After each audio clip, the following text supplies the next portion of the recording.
Hello and welcome to Black Cats Chat, the international fans podcast for Sunderland FC. My name is Lee, or as one of my guests likes to call me, Phil Mitchell. Isn't that right, Sean Coxon in USA? Aye, it is. It is. Well, he's been killed off, hasn't he? Out of an Apparently, has he? apparently he's been killed off, or he's going to get killed off. Oh, Um, nightmare. but anyway, Sean, you're in New Jersey. How are you, mate? How's your day been? Aye, good, mate. Nice one. Yeah, it's been good. Good, good, good.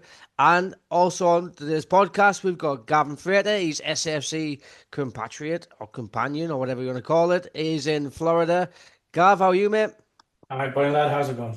Good, good, good. Right, Gav, we're going to start with you. So before we get into the match, Premier League Mornings was back in the USA last weekend for the Villa game, as it was for the home game. It was in Kansas. No, I think it was in the home game when Yeah, we played them. Kansas City was the first one, yeah. And last weekend it was on your doorstep in Tampa, Florida. So tell us a bit about it. How was your experience? Because Super Kev was there. Yeah, Kev was a gent, absolutely cracking lad. Did a meet and greet with the fans on the Saturday night before the match, which was really informal. It was basically us just having a drink with Kev. Couldn't have done anything more for us, apart from buy around. But yeah, I mean, he answered every question people put to him. He posed for pictures, which was really good. He hung out with us on the Sunday morning to watch the Villa match. Obviously, he kept getting pulled away to do TV bits for NBC and the Premier League, so that was that. But yeah, um, overall the experience was good. The only thing that really put a downer on it was the fact that it was 94 degrees Fahrenheit, and there was nowhere to get shade. So for a little ginger lad or a big ginger lad. I was going to say a Um, little. Jesus. this is America, Sean. I'm little compared to some of these fellas. But yeah, there was, like finding shade was difficult. Food and beer choices were crap.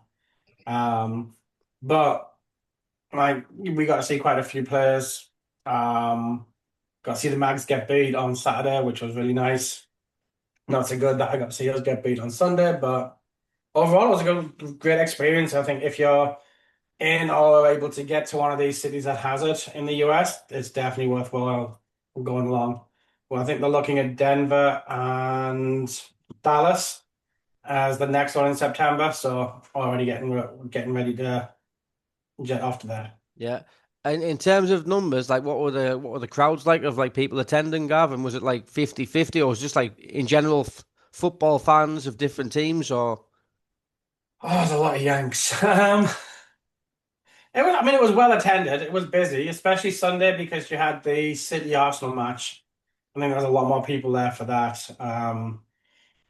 Yeah, I mean, it was busy, but I mean, it was probably a good mix of Brits and Yanks. Some really cool retro shirts we're seeing. The black shop UCAM with Cantona on the back. Um, I saw that awful Le Coq Sport Sunderland one, the white one with the thin red pinstripes that I hate so much. That's some really good. And not just and like everyone was in a good mood. Like even the Wolves fans, like we know we're getting relegated, we're just here for the booze. Yeah, there was no hassle at all. Mhm. As much as one of our lads kept wanting to say to Newcastle, thanks for the 6 points to every Newcastle fan he saw, even the Bens. fair play? Um, in terms of like mingling, did you get to meet any New Sunderland fans out there, or not, or did you already Yeah. know them? I mean, we know who we are for the most part. We got to meet a couple of new ones that'll join SAF NASA, so that's good. Um, but yeah, so it was not bad. It's not like I was there for recruiting. I was there just kind of to enjoy my weekend. Hmm. But yeah, we should have some new members. I found some new Florida people local to me, which is good for me because I don't know that many people in Florida who are Sunderland fans. So I have to replace Sean somehow as my drinking buddy at the match. Take some Uh, replacing me.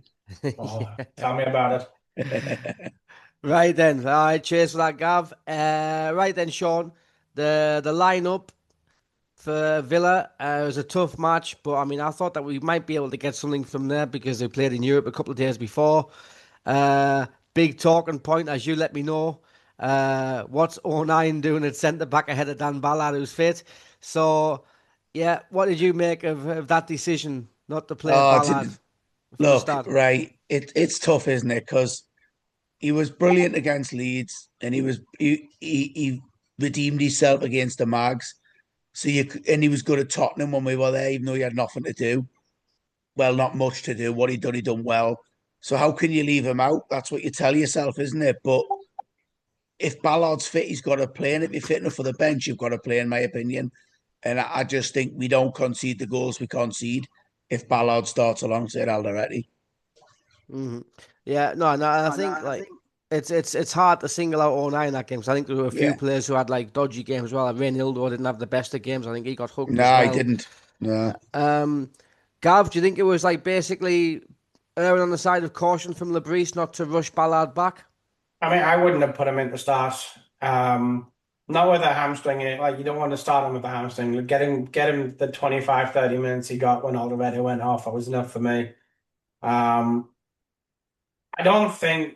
I mean, I watched Twitter after the match, and honestly, you'd think '09 and Diarra had raped every woman in Sunderland the way they were being talked about. Um, I don't think you can blame '09. I think the whole team just didn't start both halves against Villa. Um, so they just weren't switched on quick enough. Yeah, look, Ronaldo got his pants pulled down a number of times over on the game, and it wasn't his best performance. But look, there were some really good positives to take from that game. We scored 3 goals away from home against a team pushing for Champions League spot. No, Um, yeah, yeah, no, got absolutely. his first goal for in the Premier League. You got Hume Yeah. got his first goal in the Premier League. And there were corkers. Isidore came on and scored. Like even looking at the Diarra chance, um, like everyone's talking about why didn't he pass? Why didn't he square it to Talby? But Talby was behind him. You don't know if he got a shout. I personally would have probably slipped it along the ground either side of the keeper than rather than going over him. But you got to remember that Villa keeper was the best keeper of the last World Cup. He's an outstanding goalkeeper. It's not an easy job to score in the Premier League. Ask Chris Brown. He only scored once. Yeah, Scored more true. than once, Brownie. Not in the Premier League, he didn't. No, he got that one goal, didn't he? I meant something else. And it was such a Yeah. scruffy goal. We know that one, but Yeah, that one. Martin Woods. Something about a split roast. Um, anyway, Sean, the rest of the team kind of picked itself, but there is an argument for Talby to get in there because I don't know, he seemed to doesn't seem to have kicked on after that like worldie he scored against Burnley. Yeah, it's a shame, isn't it? Because every time he scores, he gets dropped.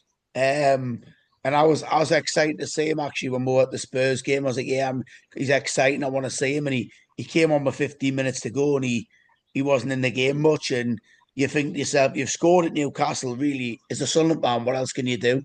Um, you know, but I say it because he's not going to drop Lefay and he's not going to drop Rig because Rig's been brilliant. Rig's really stepped up and took his chance, hasn't he? So he ain't going to drop him. And Lefay, he likes the four, doesn't he? He likes the Xhaka, Siddiqui, Diarra and Lefay.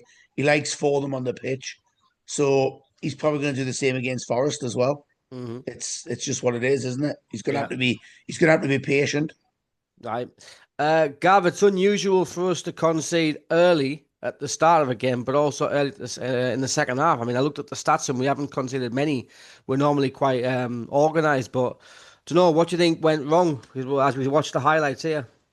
I mean they just didn't switch on. You look at this first goal here, and they just let that seven. Like is that McGinn who just floats through like he's not there? Hmm. And they just weren't switched on. And Villa, got credit to them. They hit it from the start. Yeah, I mean, Sean, you think for first minutes of the game, lack of Yeah, I mean, look at the concentration, isn't space it? he's got between Lefay and was that Alderweireld, the 15? Yeah, Yeah. Yeah. Shit, even my fat ass could have got in between them. yeah. And like I think Sean, you can't allow like Ollie Watkins, like an England striker who's basically scores goals for fun when he wants, that much space at the back post, can you not? I mean, look at Yeah, 09. 09 scrambling, isn't he? you can't, but you also can't allow crosses into the box, which I thought we let too many in. Hmm. It was definitely a soft cross to let in as well because he just lobbed it over the keeper. Yeah, and you just listen. You tell kids when you're coaching and play like stop the cross, you stop the goal. It's basic. So he's too far away from him. He doesn't let the cross in, and we've got enough numbers in there. We have. So here's the question, Sean. If you look at this freeze frame right now, Yeah, you've got O'Nien is tight on Watkins. yeah. Mugiela's behind him, so you've got Watkins covered. You've The got ball enough. gets played through them again, Yeah, which means that then it pulls Alderete in. So Diarra probably here should have been tighter on McGinn. yeah. Lefebvre just watches it go past him.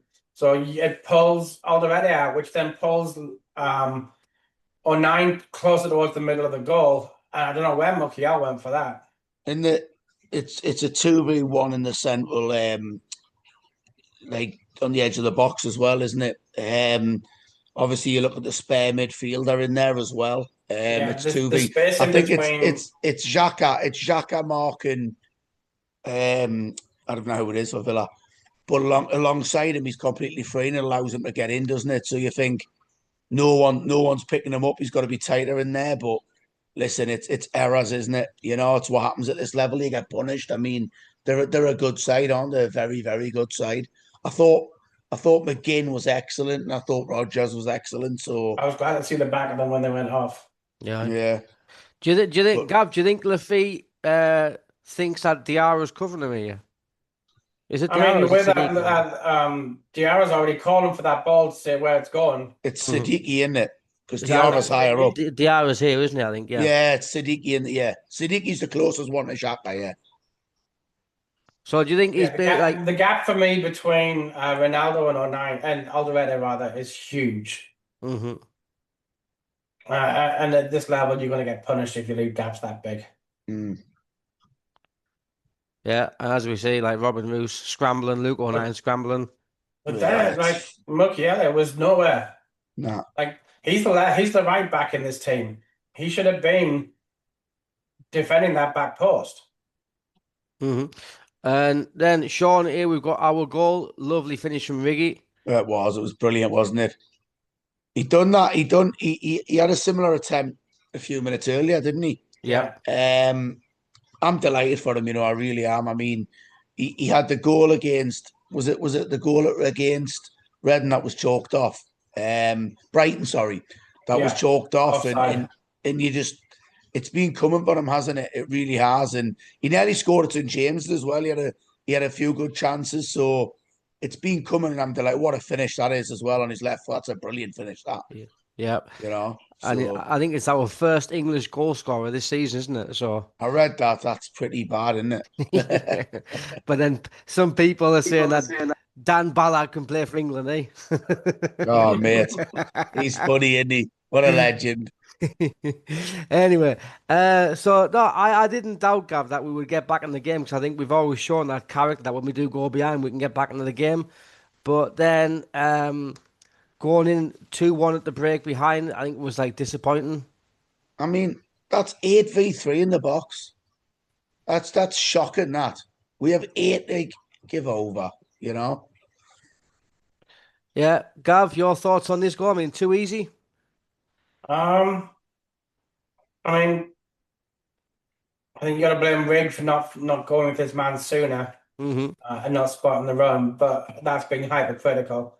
But again, just being able to get in between the two central defenders Is isn't a good look from a defensive perspective. in terms of Robin Roof's position, because it seems like right there, it looks like when it comes to him here, you'll see Robin Roof's there. I think he kind of Look at the backtracks. separation that the Villa player gets on Rigg, just that little Yeah. pass. Yeah, I mean, But I fair. mean, you look at the in the center of the box right there.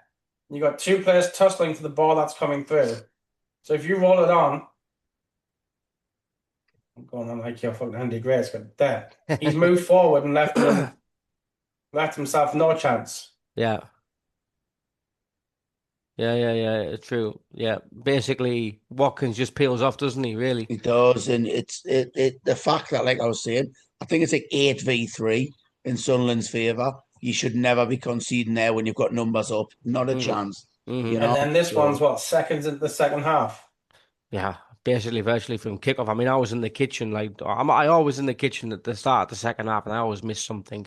getting a Um, can with your son. no, probably like making dinner or something like that, making lunch. Um, but yeah, again, you're thinking it's 2-1, start of the second half, stay in the game and try and nick something, and this happens, Sean. Yeah, I mean, wow. Who is that? Is that Reynaldo? Yeah, he had a mare, didn't he? Yeah.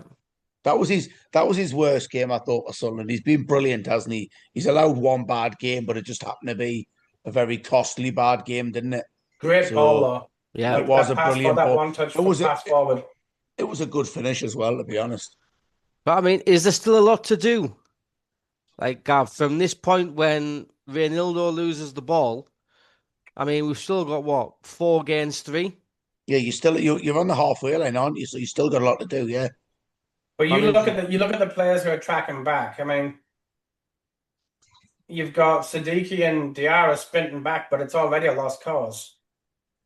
And they were never going to make it back. Like, no. I think when you get hit on the break like that, it's so difficult to not concede because it leaves you with so much to do. Yeah, like unless you foul them and then you run the risk of a yellow or a red. Like Gav says, it's teams break so quick, man, and Villa break so quick, and it was tough, wasn't it? Because we could have given the foul away earlier before he But played again, the it was pass. another example of us not starting the half with I the agree. intensity we needed to. Yeah, Ronaldo with the lackadaisical touch at the start it off, and that puts us in trouble. yeah, half asleep, exactly. And at 3-1, that should have been game over. It should have been well, I mean, that happened on, yeah, what, 46 minutes. Regis rings the changes on 63 minutes. He takes off Alderete, he takes off Rig, he takes off Reynaldo, and on come Hume, Talby, and Ballard.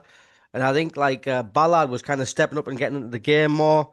Hume was getting into the game, Talby was getting into the game. And then on, I think, yeah, we have this chance from Trey Hume. What a goal. a brilliant finish. Look at that. It's just hard work, isn't it? Yeah. Who wins the initial ball? Is it Lefay? Yeah, it is. I think it's just like Trey. Yeah, it's just like a little touching it. Like I think is it Rogers or Sancho, isn't it? Jadon Sancho, I think it is for them. Yeah, And well, then they're Trey just Hume doubling picks it up. up. They're just doubling up in the press, aren't they? They're just pressing well in wide areas, and there's a lot of them pressing, and it forces the mistake, and they've capitalized. I mean, look, the pressing's really, really good in the corner, and I it's like the made him fact go. that You know, Hume opened up his body to make it Mhm. look as though he was about to pass it back and then just took the shot. I think it took Martinez off guard a little bit. If you watch here, he opens it up and it Yeah, looks as though he's going to pass it through to, what is this? Isidore at the bottom? Or is yeah, that? it is a door. Yeah, Yeah, I mean, Gav, you mentioned before, like Martinez won best goalkeeper in the last World Cup. I think it was to beat that keeper from that angle as a right back. I mean, that's pretty impressive. That's what you call a Premier League finish, isn't it? Really? Especially given that, yeah, I mean, he's on the left-hand side, so it's on his favored right foot.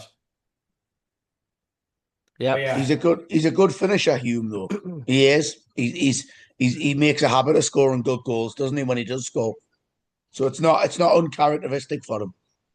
Hmm.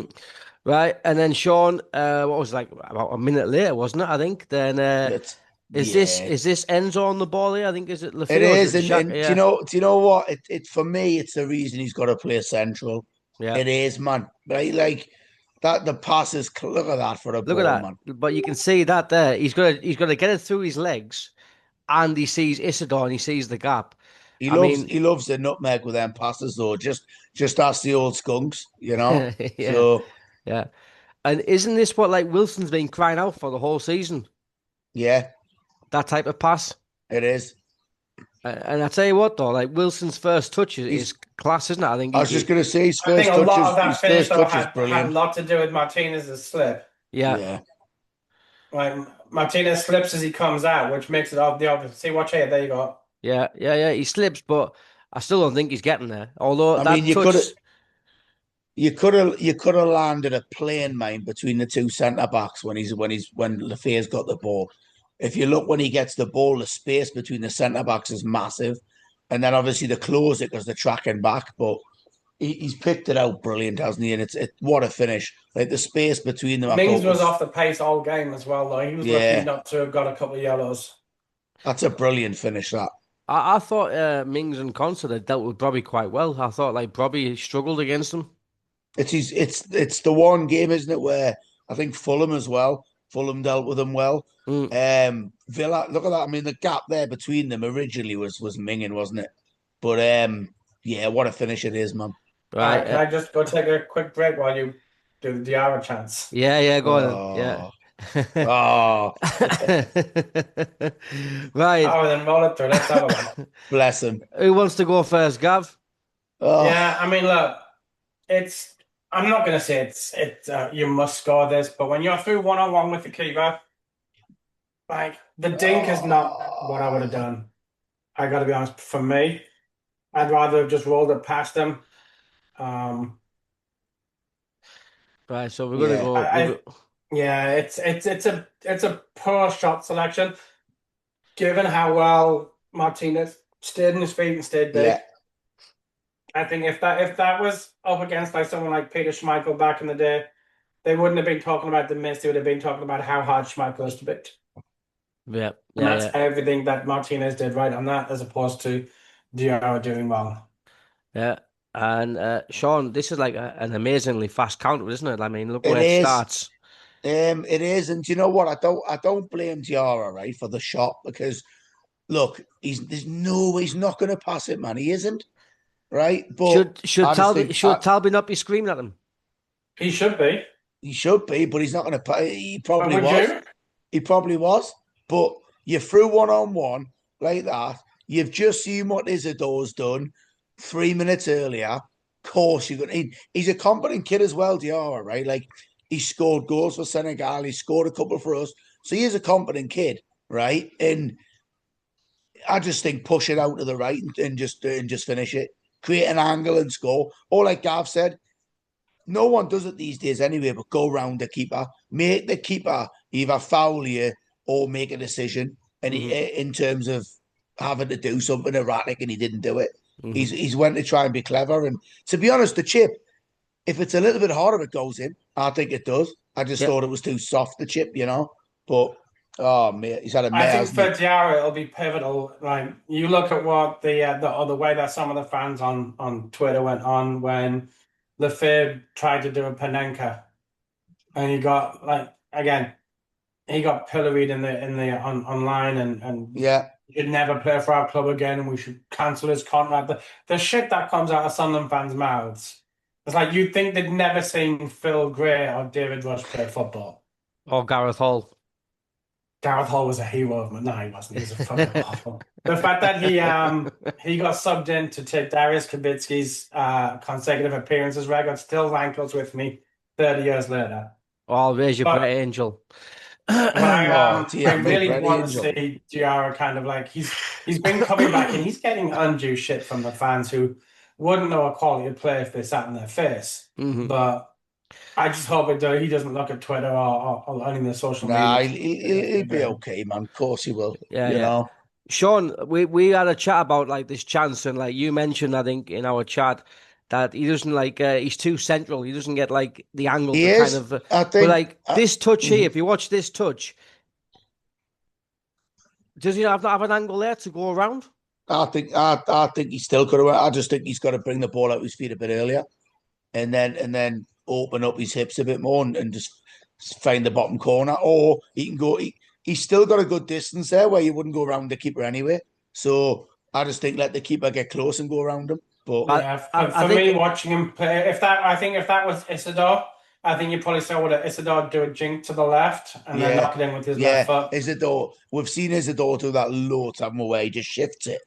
He just shifts it and hits it, and I just think he's way too straight. Look at that. Because the benefit of being in that position, you take the extra touch and make it to the Yeah, left. The Villa player's either going to come through the back of you or not get to you.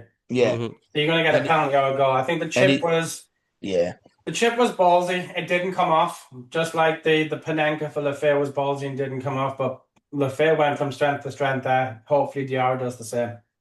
Yeah, Yeah, I agree. I think also like he kind of waits for Martinez to go down, who does go down, but then he is at full stretch, isn't he, when he gets the ball? So Just apart, fingertips. I mean, yeah, It's by the way, it's by the way, it's a brilliant save. yeah. yeah, I agree. It And then really is a magnificent save, which no one's talked about. You yeah, know, oh, it's amazing. and this is like what 30 seconds later.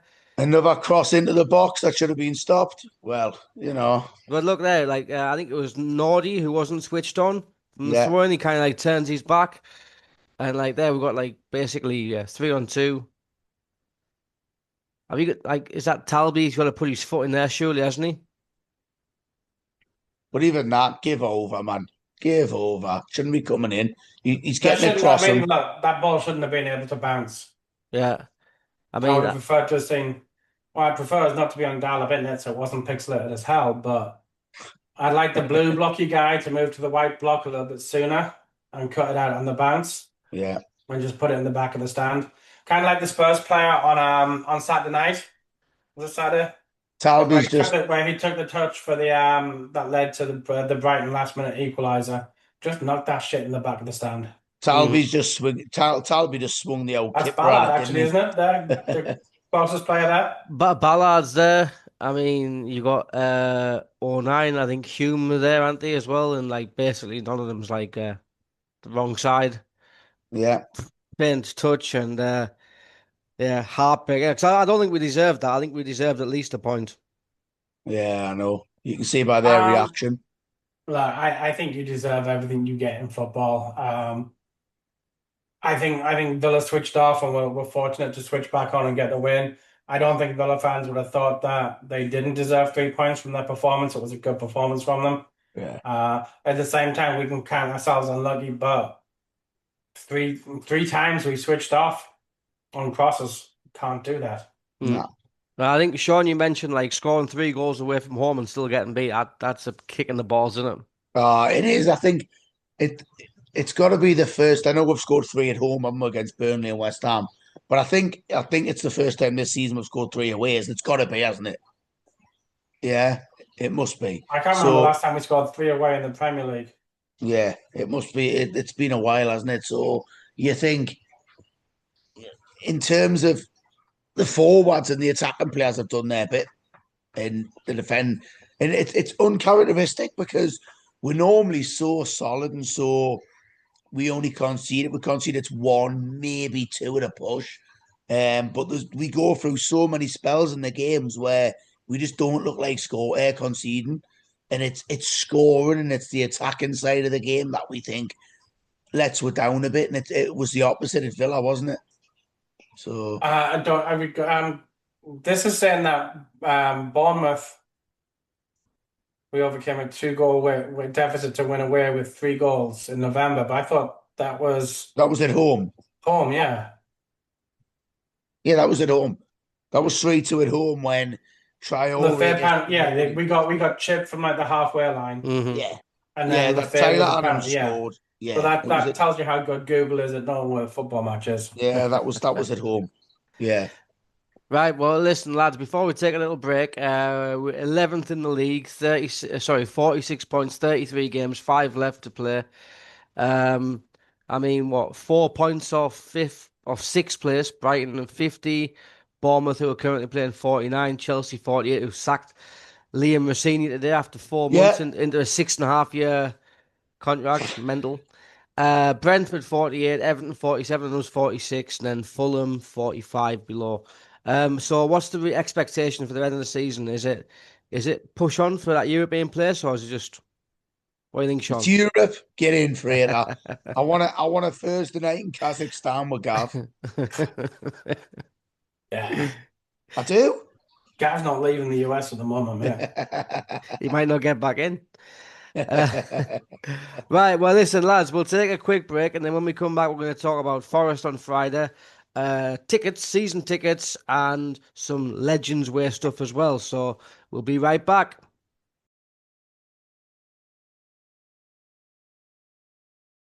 Welcome back to part two then. So, yeah, 4-3, very harsh on the lads, I thought. Still a very good performance against Villa, who are flying high in in fourth place.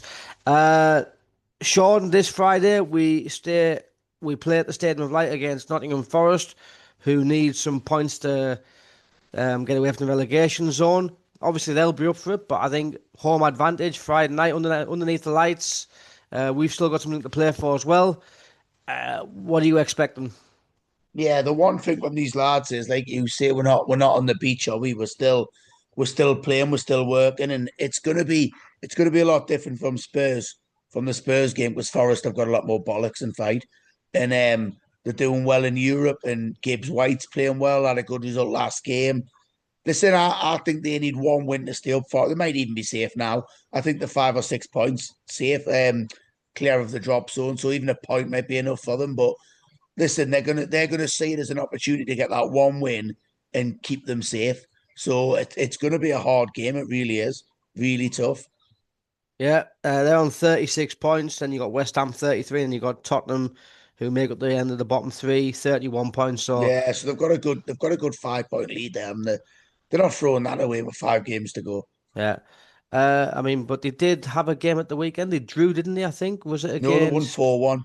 No, Gibbs White had a hat trick. Cracking game of Oh, goal. Yeah, did they he? won. They won 4-1. Yeah, against Burnley. Well, yeah, against Burnley. Yeah, yeah. So Gav, Friday night underneath the lights. What are your predictions, or what are you hoping for? I mean, you'd like to think that home advantage, big crowd. We still got something to play for. I mean, look, if we win 4-0, we go sixth. Well, joint sixth. Love your optimism. Um, look, I'm happy. I think if you look at our fixtures that we've got coming up, I think this one and the Wolves one are the last two games where we should really be banking on 3 points. The remaining three after that are what? Chelsea, Everton, and Man United. And is Everton at home? Or the other away. two at Everton's home? away. Everton's away. So they're going to be tricky games. Hopefully, Man United will be on the beach because they'll have secured Champions League football. Yeah, we'll beat Chelsea, them. We'll beat Man U at Chelsea look home. as though they are clueless at the moment. They've lost what, Yeah, but they're five in a gonna row without scoring. they're No gonna give the manager. job. They're gonna give the job to John Terry and get a massive lift on at the end of the season. So Or are they going to go back for Frank Lampard? I was thinking that. Yeah, they could. yeah. Because you know Um, Frank wouldn't say no to that job. Yeah, it's true actually. Yeah, And he's been good for and he Coventry. As much as and I'm he, not a fan of Coventry, he's been good for aye, them. he can come back to Sunderland and have a wank and then cry with and we beat them at Sunderland. He'll go, well, we had 99% possession and that's a fucking dirty will. So fuck him. yeah. Back to the Forest game. I'd like us to win. I think the fact that Callum Hudson-Odoi's out for the rest of the season is going to be a blow to them. If we can keep Gibbs White quiet, then I think we should have too much. Given how poorly they've been performing this season, I think Forest will be happy. I don't think Spurs are going to get to 36 points. I really don't. I think that they've got Wolves coming up on Saturday. Yeah. Wolves are already down. They've got nothing to lose. I think Wolves will have a go at them, and it's at Wolves. Then they've got Villa and Leeds and Chelsea and Everton. So they've got a hard run in. If they get 3 points out of those 5 games based on how they played this season, I'll be shocked. hmm Sean, does Ballard come straight back in on Friday night then? Yeah, massively. I is mean, is Ald is Alderweireld fit? I haven't heard anything. I mean, normally he goes off anyway with cramp, doesn't he, or with muscle injuries, but he's always back for the next game. So I would imagine that he'll be fine for the next game. Um, Yeah. I think you got Angulo was like also close as well, Yeah, and and Traore as well. Traore. So it'd be nice to have them back in the You're not, squad you're as not, well. you're not, you're not starting none of them, though, are you? You're not. They're going to be No, on the bench, aren't they? Yeah. right, yeah, yeah, yeah. Right. So Gav, tickets, season ticket renewals is a bit of a fiasco, or fans are fuming. Um, Corporate Frater's going to defend the club. Mister Moneybags America. There he is. Watch. Go on, Gavson. well, I mean, first of all, He this. knows what I know why he started with it because we talked about this earlier. We did. But I think this all started as well with like the banning of like 65 people who got their tickets taken from them for the Mags away game, which I can categorically defend the people involved and say that they didn't misuse the tickets because I know who they are, and they're not like basically selling tickets for profit. They do a lot of good work, and the guy who got banned for 3 years actually made an agreement with LNER, the rail company, to get cheap tickets for fans traveling all over the country. Can And I ask Lee? Sorry, yeah, were they based in the northeast? they were based all over. They were basically people who used to like who've traveled away for years and years, and they've developed a friendship, Yes, you told us. That's cool. right? Yeah, I know what you mean. Yeah. And basically, because one of them didn't work, he had loads of time, and they just said, "Okay, I'll get the tickets." So it was the Mm. club who encouraged him to start a branch, and he said, "Well, where are you based?" He said, I'm based in Gateshead, but there was already a Gateshead branch. So then, like, I think they were called the Philadelphia branch and also like the LNER branch. But it was the club that encouraged them to make it easier for them to give out the tickets. And they also basically the club used to give them tickets, extra tickets in League One when we were away to try and sell away and because make us look good. And they gave them to the guy. He sold them on, no problem. But now uh, they've accused him of abusing the system, misuse of tickets, selling them on just to keep loyalty points. And I can tell you that that isn't the case because the away fans, we've always had a very strong away day group But of how? supporters. Sorry, Lee. Yeah, How on earth do you get 65 away tickets if you ain't got? They're obviously 65 different people with more than 50 loyalty points. yeah, Am I correct? yeah. So I don't get what the issue is. Like, But because basically, you can't just because get them, can you? no, you can't just get them. But the thing is that the club created this system where you can add friends to your network and you can Right, buy the tickets and then you can assign them to people who have the right amount of loyalty points. right. And that's what he was doing. But in the Leeds game, or this season, they've been introducing ticket and ID checks. They've been sending emails the day before a match away from home, and they've saying, "Okay, your ticket's been deactivated. You've got to go to the ticket office and show proof of ID." And obviously, some people were saying, "Well, I don't have any ID with me." Um, so apparently, when they went to Leeds, They just come uh, off a boat, Can have I they? just say fuck off when I don't have any ID with well, Have they me? just come? Have they just come off a boat? if they Where they haven't got a come from? driving Dover. license, if they haven't got a driving license, they don't take a passport with them, do they not? And no one wants these digital IDs, do they not? In the UK. So, Look, my dad, bless him, has a phrase that I grew up with. And the phrase was, you've always got a choice. No matter how unpalatable the choice is, you've always got one. So these people can go with their gyro card or their bus pass or whatever it is, or and go to the match, or you can fess up and go, oh no, it's not me. I'm not that person. I can't give you ID. all right, but Gav, if I'm going out on the piss and I've got like a wallet full of cards, and I'm thinking, right, I don't need that card, so I'm going to take it out because if I get pissed up and I fucking lose my What wallet, card then are you talking about? well, like I Not don't an know, like identification card. what, well, no, Because because if I'm going out and get pissed, I'm worried that I might fall over, break my neck, and end up in casualty.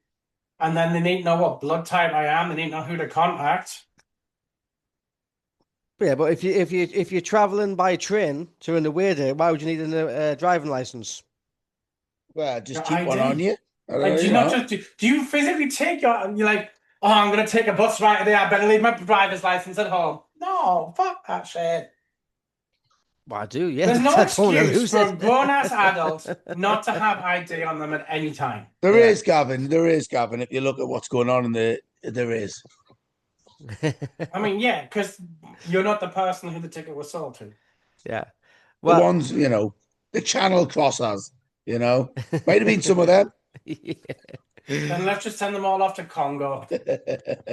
no, But no, no, Rwanda. and not going on. I know where you were going earlier with the corporate thing. The fellas in the what was it, the 1876 or the whatever it is, 76 yards, yeah. 76 for that. Yeah, look, I mean, it's not a good look for the club. To like, I understand that. It isn't a good look, but at the same time, just because you made that jump up and now you can't afford it. And look, it sucks that you can't afford it because you can't have expected League One and Championship prices when we're in the Premier League. The club does a really, really good job of keeping prices on season tickets down. But the question is like, okay, I can't afford it. But now do you get to jump ahead of the people who've been waiting for that for tickets to come up? Like I can Yeah, see but both sides of the story. I understand that this situation is a little bit different. I think the club should have just quietly said, you know what, yeah, we can take care of you on that one. yeah, I agree. Or kind of hit the media. But for the most part, if you don't renew on time, tough. If you want to These, downgrade your seat and the seats aren't available, back of the line. Right? I just think you've got to look after fans who've shown loyalty. I do. I mean, these bandwagon fans, I used to take the piss out the mags for it as well, saying up until you got took over, no one wanted to know. And it's kind of like the same with us now. Everyone wants a season ticket now, don't they? And I just think, look after what the club's about and what the fan base is about, and the people who've put money into that football club through real tough times should be looked after, in my opinion, more than these not fly by nighters, but these younger fans who are just coming out the woodwork now. Bollocks to them, I say. Or these fans who are now just old enough to get their own season tickets. Well, yeah, but fair enough. But this guy, if it's the guy we're talking about, he's The been, guy we're talking about has a special circumstance surrounding yeah, his dad, who's no longer with him, and I feel for him, and I said I think the club have handled that poorly, and they should have given him the opportunity to get back to where he was, but it's been taken down, by the way, the post, so something they might be but dealing not with it. before the damage was done to the club's Right, reputation. sure. And I think that's the biggest issue.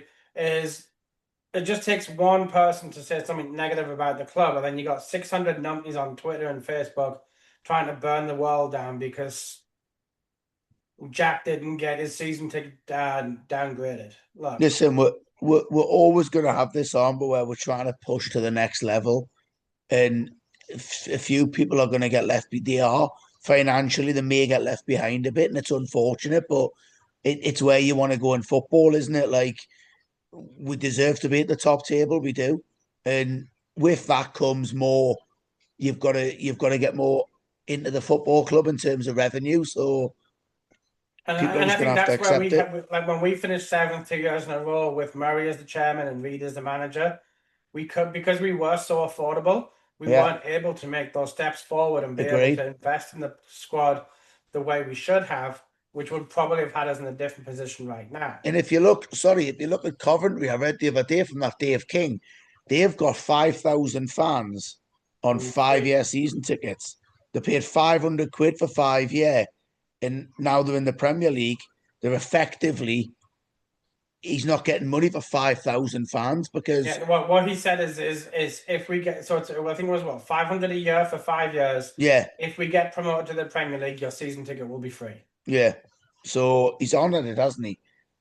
But financially, how's it sustainable? It's not, you know. But it's not. He was lucky. I don't think he was expecting to get the No, Premier I League for wasn't. Of 5 course, he years. wasn't. Different circumstances, And he but thought about it. yeah, You know what? Let's take the short term gain for the long term loss.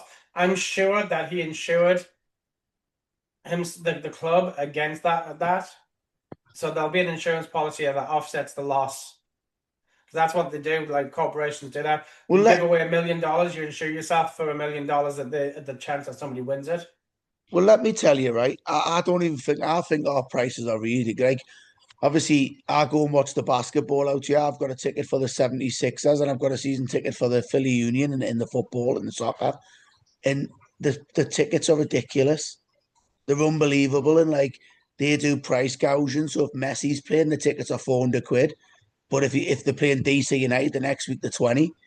So the structure out here is like I think in terms of Sunderland, in terms of when you look at Chelsea's, Tottenham's, all the London clubs, even the Mags, our season tickets I think are really well priced.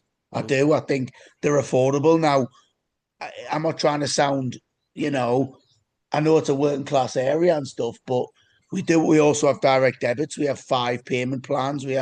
You can pay it off over time. So there is ways that the club will help them out to get a season ticket as well. Mm. So I think it is affordable. Well, one of Sunderland. my 440 quid a year. That's what it costs as our cheapest adult season ticket. It's Yeah, and 440 a year. I That's mean you can't 22 quid a Premier League game. Well, you just can't over. argue, can you? I mean, if I follow Gateshead as well, and they're 350 quid for a season ticket, but it has to be because of the council and the rent. It's abysmal. You think if they're 350 and our cheapest 425 to watch the seventh tier of English football as opposed to watching the Premier League, how can you complain? No. You can't. One of my mates who lives here is a Southampton fan. He was asking me like, how much is it like for a ticket to watch Sunderland, like a match ticket? I Mm, said like for an adult, probably the cheapest is like 36 quid, yeah. and he was just like flabbergasted. He said like, bloody hell, cost No, about 30. Oh no, 36 for like away this year. fans it's 30. Yeah, Is away it fans is really? 30, I've always wondered what the away fans but I pay think at Sunderland. I never knew. for the cheapest in the concourse, I think it's like 36 this year for an Yeah. adult. And he was just flabbergasted. He was like saying 30, like 36. He's like, but yeah, for Southampton's like 60 or 70. And they're in championship. And so he basically hadn't paid 36 since like he was a teenager, like 20, 30 years ago. So, But I mean, even if you look at our most expensive season ticket, 780 quid. I mean, that's not. Is that for the Black Cat, the 76 yards, Gav, as well, or is that Nah, not? that won't be for 76 yards. No, that'll just be for like in the Premier Concourse. Right, okay. Or the West Stand or something. But Yeah. you look at Fulham, who've got a shitty little ground. I hate Craven Cottage, Sort but of their that's a most shithole. expensive seat is 3,000 grand, 3,000 a year. Wow. Well, Chelsea do free away travel because the season tickets are so expensive. So at times they give them free away travel. So put that into perspective in terms of, you know what I mean? Arsenal's the most expensive season ticket average price, like at 1,100 a year, and then Chelsea coming at 880. But like Yeah. Manchester City, where are they? Manchester City's best price season ticket to watch them win 6 of the last 7 Premier Leagues. You can do it for 425 quid. Yeah, I mean that's mint, isn't it? But again, that's just knowing the demographic of Manchester, and that's just knowing the working class roots Mhm. of Manchester. So fair play to them. right. Well, anyway, lad, listen, we've got like a lot of things right on the pitch and we've got a Yeah, lot of things right off the pitch. Especially like the new, well, I mean, recently, Sean, we were in the Stadium of Light for the tour. It's all been done up nicely. And we got this new sign, the Welcome to Wearside, which, Welcome to Sunderland, which I'll put Welcome up to later. Sunderland. And, but there are some things off the pitch that, like the ticket office, I mean, it's been an issue for years and years. And I think, I just hope the club don't take it for granted, the support. yeah. I said that to you earlier, didn't I? We're hearing it. I mean, I will give them credit, the ticket office, right? Because when we got the tickets through for the International Fans Day, it came through. It came through in your account number, right? And mine, I couldn't get mine in my wallet. So I was ringing them and me mouth, I was like, I'll give them a ring. They answered the phone within 5 minutes, which I was amazed at because everyone was going, they don't answer. The woman was unreal. The woman was brilliant. I forgot to get her name. She was so good. She went, I'm gonna send you a new link. It'll go straight into your wallet. I don't want you having to come in on the day of the game. And they got it sorted for me in about 10 minutes, just offering in the club shop. So, I must have got lucky, but I'm not gonna criticize when in my experience there, they were brilliant. So yeah, happy. Yep. And Gav, anyway, we're watching this image, looking at this image on the screen Oh, of the new how good's letters. that? It does look class, doesn't it? I like it. Or not? Honestly, I was never a fan of it at Walker Park, but it kind of Gav, you're a it real brings it estate back. agent. Try and sell the Stadium of Light. One. He's a It miserable brings it wretch, isn't back. he, Like it Frater? reminds me of being able to. Because I watched watching football at Sunderland in the Clockstand paddock, and so when we were attacking the forward end, I'd see it, and especially in the evenings. Like it always looked dirty and knackered. But seeing it lit up on the side of the Stadium of Light, and the only thing that comes to mind is why have we waited so long? We've been in the stadium now for what, nearly 30 years? Mm-hmm. How long is it going to be until one of them lights goes out? About 5 minutes.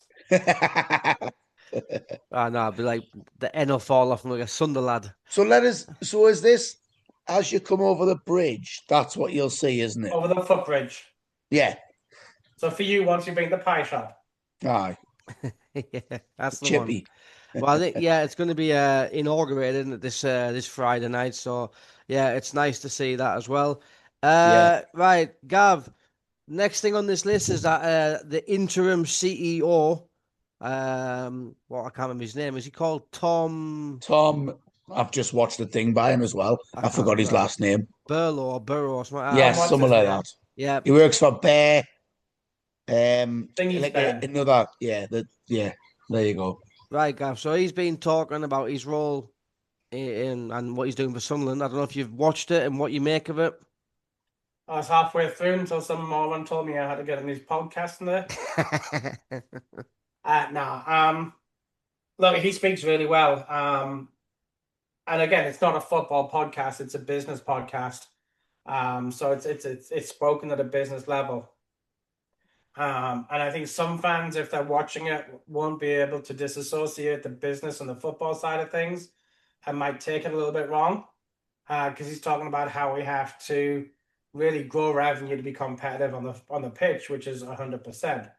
And it's about how the club wants to do it. And I think they're looking to massively incentivize international fans, like us.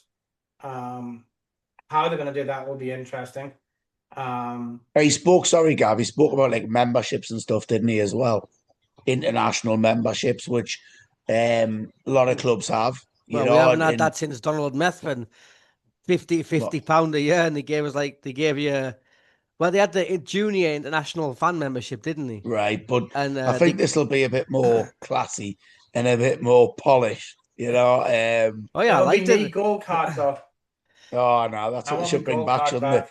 They Listen, my, should. my eldest daughter got a signed certificate from Jack Ross, and she got a Sunderland piggy bank. I was like, that's all right. I bet you've got it now, are you? Hi, somewhere. It's empty because For he's your just beer, bought a for your house. beer money. Yeah. But but yeah, I think they want to take advantage of that because they've probably seen the International Fans Day over the last 3 or 4 years, how it's grown Yeah. massively. And but this has kind of touched a nerve, Sean, with like other fans as well, like local fans who live in near Sunderland who go to every single match and they said, well, these international fans are getting like academy tours, they're getting stadium of light tours, and what do we get? Can you Well, understand their frustration? yeah, I can because they barely even get a scarf and stuff, and I don't, again, listen, I don't like bringing them up, right? But I've got mates who are mags and my ma's a mag. They get scarves, flags, they get all sorts of stuff. Like my ma gets like vases, like membership stuff, like season ticket, like end of season, thanks for being a supporter and stuff. And the amounts of scarves, I mean, I wouldn't wipe my arse on them, but they look after them, and I just think I get what you mean because listen, the club were brilliant with us. Like you were there, right? And the way we were treated was fantastic. What a weekend that was! It was brilliant. They couldn't do enough, and even just the food in the 76 yards, which you pigged out on, Lee. Um, everything they put on was brilliant, man. The coffee was crap, Sean, are by you the way. having a Sherman? What? No. It screams Um, I bet the That's better. I'm in a reclining chair, man. The coffee was crap in the Academy of Light. They need to sort that out, mind.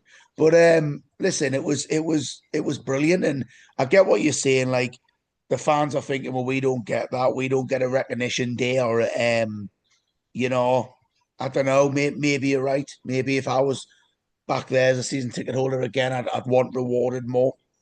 Can I So just say, fuck them?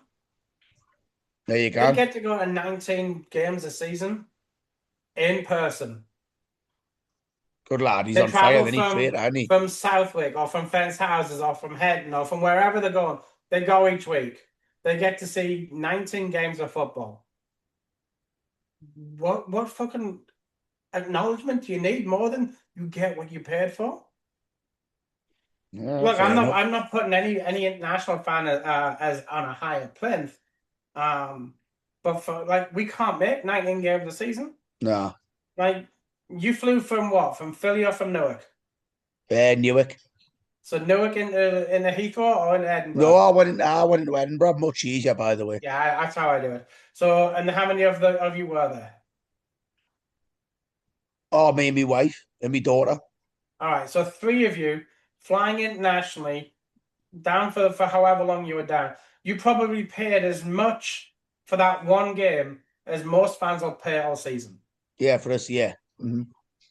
And it's like, okay, so maybe that's why the club's recognizing these international fans who are coming from all over the world And I think any event that brings fans in Yeah. is great. Look, do I think the club should have an open day once a year, at the beginning of pre-season at the stadium, or like where there's a training session goes on, there's a meet and greet, the players sign autographs. Yes, 100%. They do it. They do it. But You to know. They listen to do. fans moaning because like there was one where I think some fans from where did we get roofs from? Netherlands, no, NEC. So yeah, NEC, Yeah. Neckbrother. Megan. Yeah.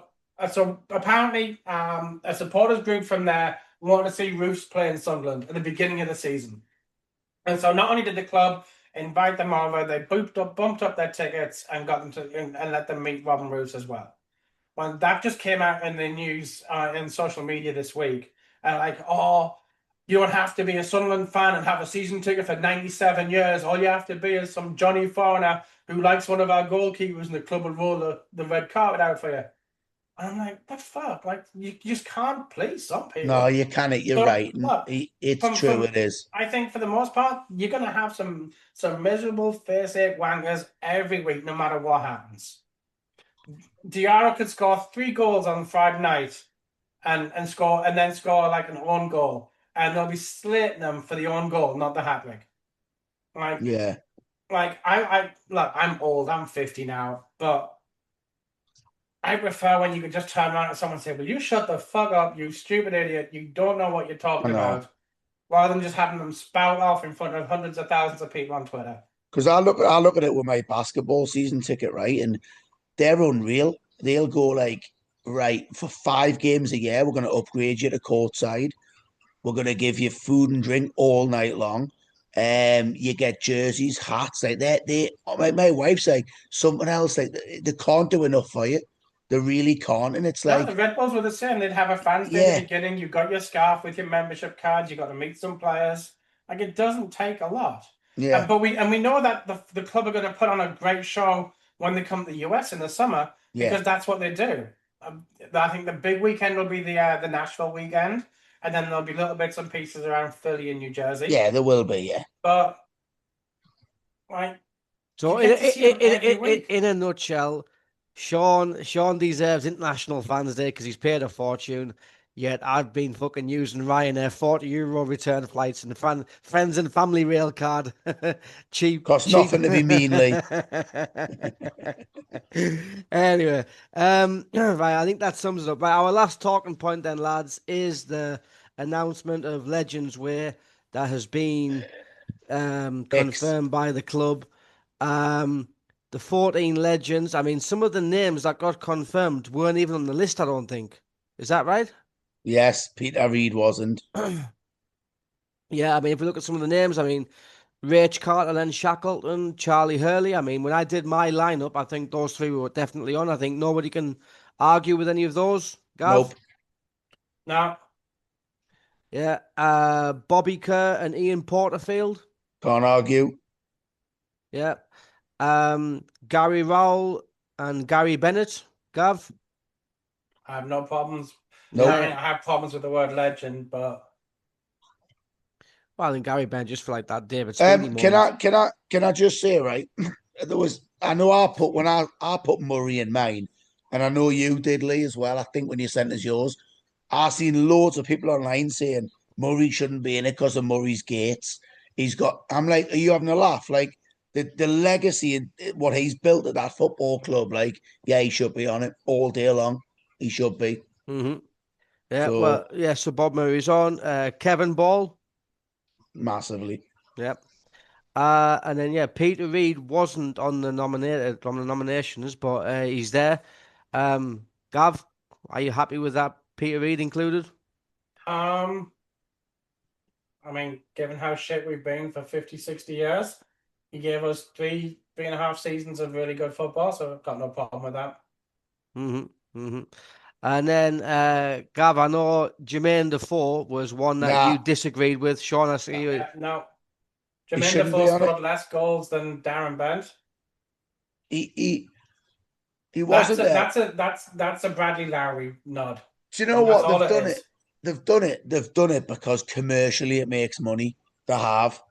It give over, right? Look, He was at that football club for one or two seasons.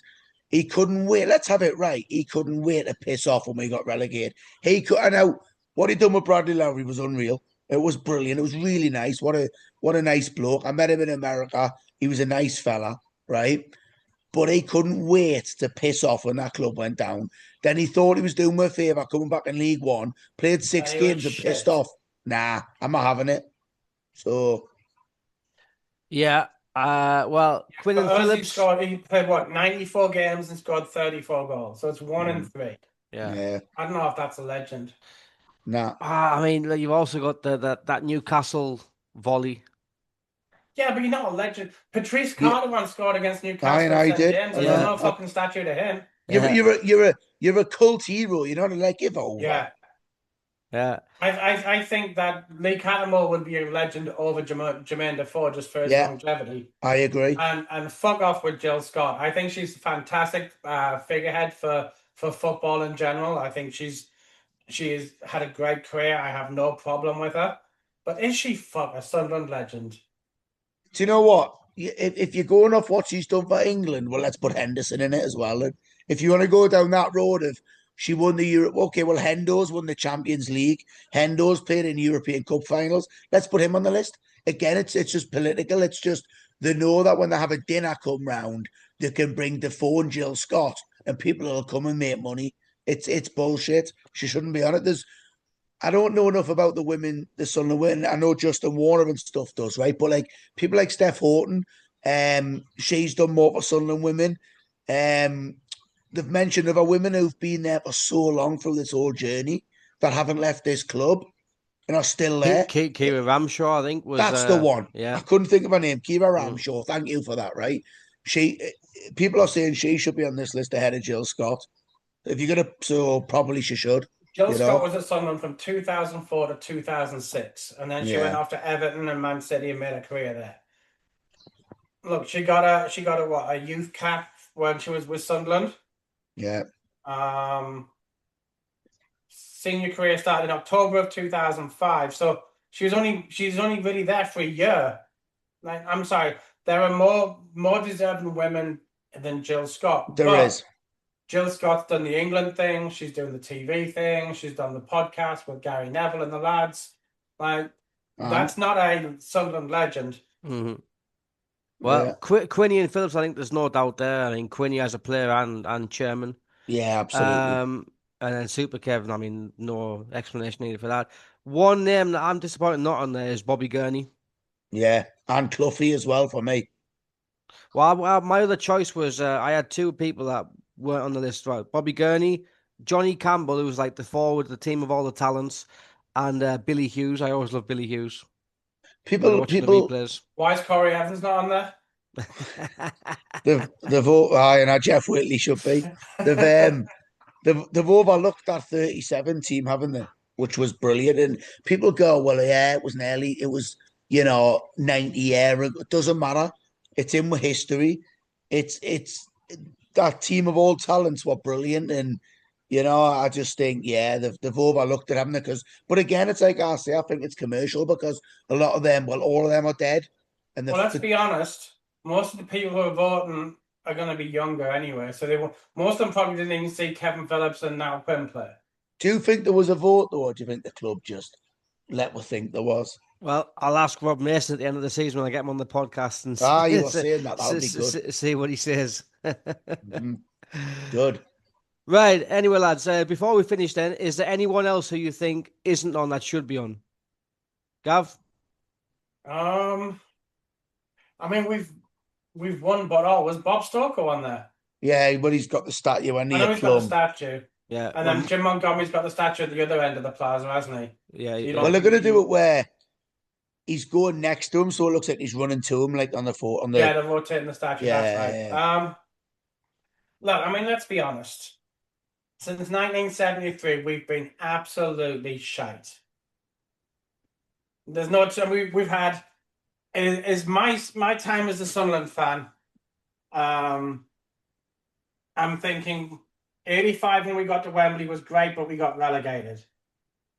The season we got promoted again through the playoffs, Swindon Town was a good season, but we came right back down. Peter Reid's couple of seasons, the half season that we had Big Sam, and then the last 5 years have been pretty good. Yeah. It's pretty shit for someone to support someone for 46 years. So I don't think when you look at legends, like I think most of these are cult figures and not legendary. Do you know? I think Gary Bennett is the club's first black captain is puts him at the top there. But then again, it's not really like I'm never someone who's really been bothered about race, given my opinions. So for me, I think it's a non-starter having legends away for me. I don't think we really needed it, but do you know when you look at Defoe, make it quick, Sean? We've Scott, got 20 seconds left, son. I wouldn't have had Joe Scott and Defoe, and everyone else has got a call for it. I think Brian Clough's record of 54 goals in 61 games is unreal. It's a goal a game. I think Sean's record of being able to Google that's fantastic. Exactly. There you go. It's facts, mate. And on that note, we'll wrap it up. Lads, thanks a lot for coming on, and hopefully we'll get 3 points on Friday night, and we'll be back again next time. How are the lads? How are the lads? Cheers, boys.